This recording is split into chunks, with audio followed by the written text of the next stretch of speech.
El violín eléctrico. Estamos de vuelta y hoy quiero hablar de una alternativa que en lo particular considero también muy útil como violinista contemporáneo. El violín eléctrico en la actualidad es una opción cada vez más popular entre los violinistas de rock, de jazz o, como decía, contemporáneos. Sin embargo, para muchos aún es algo incómodo su peculiar sonido, al que algunos le llaman de tipo mosquito. Esto es básicamente debido a que son instrumentos de cuerpo sólido, lo que ayuda a prevenir la retroalimentación de las resonancias de un cuerpo hueco bajo la gran amplificación de un escenario. Sin embargo, el timbre característico de un violín acústico se genera gracias a esta caja de resonancia, y por eso es que un violín eléctrico tiene un sonido mucho más sordo, más crudo que un acústico, dependiendo de cómo se captura precisamente la señal. La historia de los violines eléctricos. Probablemente ya desde hace un siglo, con la invención y popularización del micrófono en la música, el violinista siempre ha optado por usar este método de amplificación. Sin embargo, se dice que los primeros violines eléctricos ingresaron por primera vez al mercado ya desde las décadas de 1930 o 1940, fabricados por compañías como Electro String Instrument Corporation, fundada por George Beauchamp, quien inventó el violín eléctrico Bakelite. En la década de 1930 se dice que incluso la empresa General Electric construyó un violín eléctrico, aunque según el violinista y luthier Mark Wood, fue una innovación importante pero que era imposible de tocar.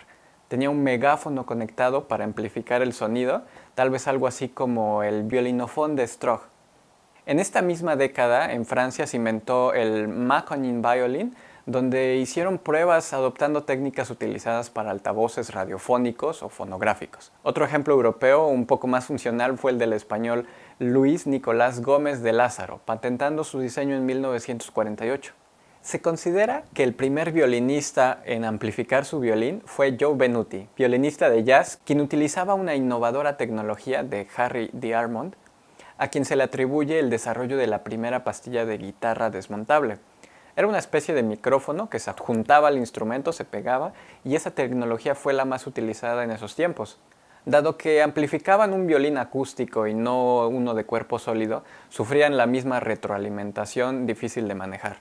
Los guitarristas, por ejemplo, empezaron a usar guitarras semihuecas.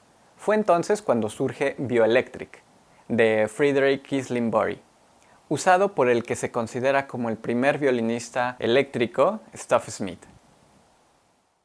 Varios fueron los intentos y patentes de violines eléctricos, pero en 1958 el estadounidense Clarence Leo Fender fue quien obtuvo mayor popularidad. Si bien otros violinistas también tocaron versiones amplificadas del instrumento dentro de un formato de jazz, no fue hasta finales de los años 60, con el auge de la música rock, que comenzó el violín eléctrico realmente. Y fue gracias a tres violinistas pioneros que se volvió aún más popular este instrumento, con Don Sugarcane Harris, Jody Goodman y el francés Jean-Luc Ponty. Esto debido a que tocaban en grupos muy populares y legendarios como la Mahavishnu Orchestra o miembros de la banda de Frank Zappa. Posteriormente surgieron más y más marcas de violines eléctricos, así como violinistas, pero uno de los cuales ha influido mucho en el mercado actual del violín eléctrico ha sido Mark Wood, miembro original de la Trans-Siberian Orchestra, quien inventó su propio modelo de violín eléctrico, los Viper, usando algunos incluso trastes o con una forma muy parecida a una guitarra eléctrica, con opciones de 5, 6, 7 y me parece que hasta 8 cuerdas. Yo por mi parte utilizo este violín eléctrico de 6 cuerdas, hecho y diseñado en República Checa por el laudero Thomas Reiter. En 2017 tuve la oportunidad de ir a su taller para que fuera hecho a mi gusto y necesidades. En este caso tengo la quinta cuerda y sexta, la cuerda de Fa, que me permite llegar a registros casi como los de un cello, ideal para cuando hago loops o voy tocando la línea del bajo en un mismo instrumento. Al tener un cuerpo sólido, no produce un sonido acústico.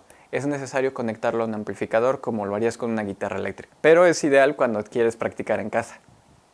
En un video aparte me gustaría hablar específicamente de marcas de violín y violinistas eléctricos que han hecho este instrumento aún más popular. Pero te pido que dejes un comentario de qué te parece esta idea y de que te suscribas y compartas este canal para que me sea más fácil generar contenido gracias a tu apoyo. Soy Eduardo Bortolotti y esto es Violín Versátil, un canal para todos los violinistas contemporáneos e instrumentistas de cuerda versátiles. Hasta pronto.